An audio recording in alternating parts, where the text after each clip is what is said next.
Hi and welcome to Niagara News Headlines for Tuesday, September the 18th, provided by Bullet News Niagara. I'm Annie Sylvester. Let's check in with some of your top headlines. The Niagara Regional Police Forensics Team is investigating outside a Grimsby home on Arrowhead Lane, which according to an unnamed neighbor was a former residence of missing Grimsby woman Shayna Carter, who was last seen December 2010.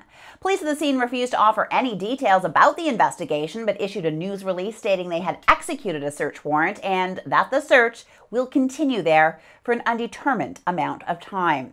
According to officials, police are treating the case as a homicide and a search of nearby waterways is now complete. Carter's disappearance is considered highly suspicious and it's believed she may have met foul play. Police are looking for a young male believed to be between 16 and 19 years of age after an attempted robbery at a St. Catharines Avondale Sunday night at 33 Lakeshore Road. Investigators say the suspect entered the store disguised, approached the clerk, and demanded money. The clerk refused and the male fled empty-handed. He was last seen on a bicycle heading south on Prince Charles Drive. He was wearing a red ski mask, a dark sweater, and jeans. The suspect is believed to be white, about 5'5", with a thin build. Please call police if you do have any information. The Niagara Peninsula Conservation Authority announced the Wainfleet bog is now reopened to the public. It's been closed since early August when the hot, dry summer caused a fire which spread until the Ministry of Natural Resources was called in to deal with the situation.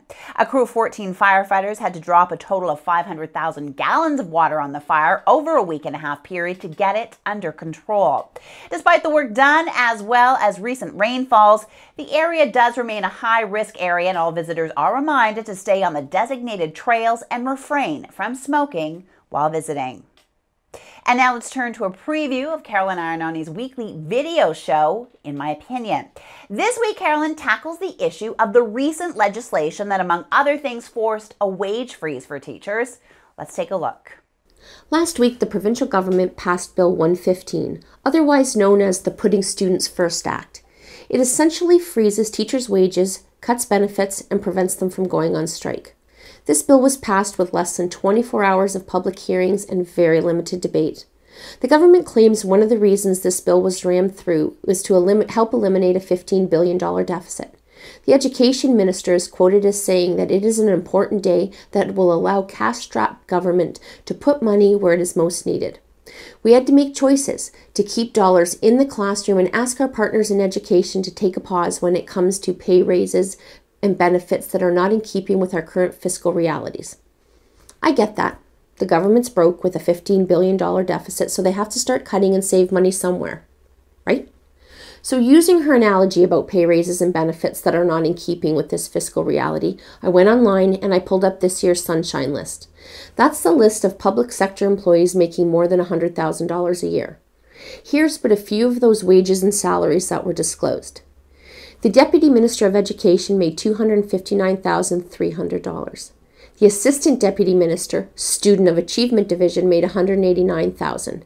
Assistant Deputy Minister of Corporate Management and Services Division made $183,000. There are at least 2 Secretaries of Cabinet that each make $343,000 each. What exactly is that position anyway? Please go to the In My Opinion column to view the complete video on bulletnewsniagara.ca. Heart Niagara is hosting a video contest with cash prizes, which is all part of its Sustain Niagara Fallstock event taking place this Saturday at Heart Niagara headquarters on Valley Way in Niagara Falls. Let's take a look. Hi, I'm Erin from Heart Niagara, and we're hosting a video competition called Be a Change Agent as part of our Sustain Niagara event. You can get involved by uploading a video up to 3 minutes long about heart-healthy changes. There's up to $1,000 in cash prizes to be won, so check out the website for details. The Sustain Niagara Fallstock event is all about sustaining our community through healthy living initiatives, and there will be tons of exhibitors and activities for the whole family. Make sure to check it out Saturday, September the 22nd at 6017 Valley Way at Glengate Alliance Church. And Bullet News Niagara will also be there as well. Okay, more news in a moment, including your local weather forecast. Please stay tuned. Welcome back.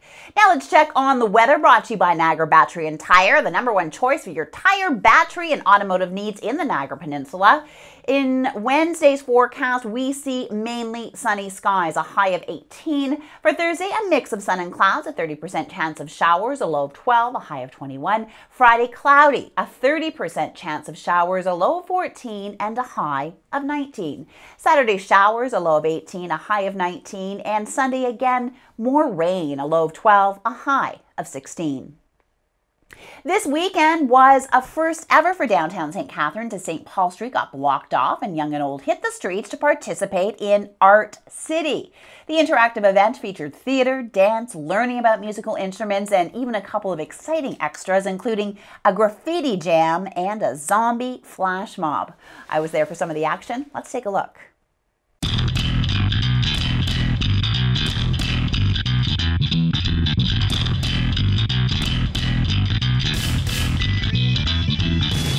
Well, it's Art City in downtown St. Catharines. St. Paul Street is blocked off, and this is where local artists get to come together and the crowds come out to check out their work and have a little bit of fun. Let's take a look.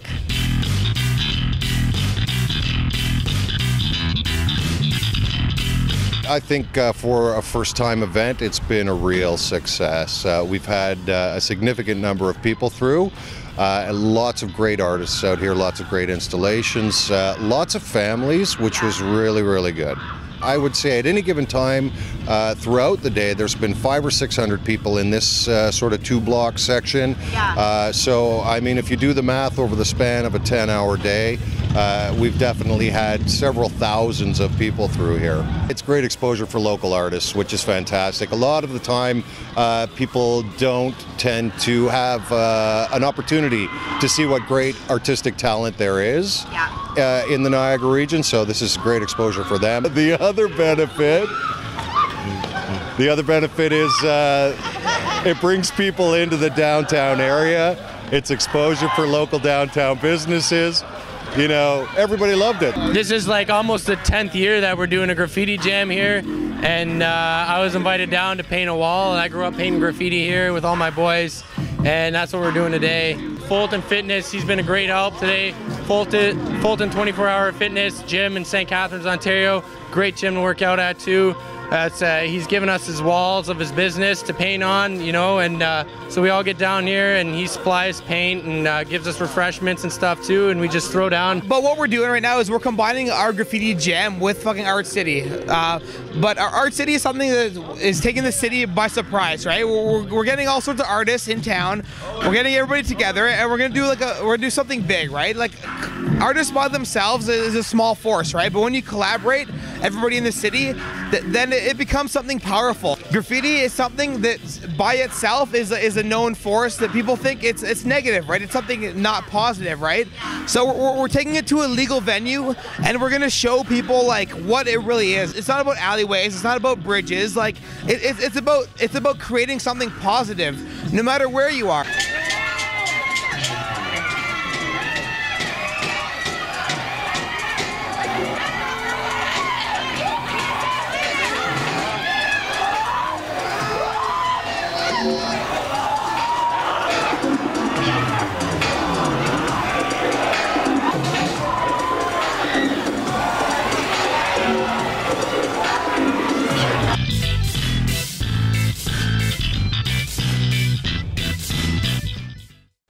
And that wraps up today's headlines. I'm Annie Sylvester for Bullet News Niagara. Have a great evening.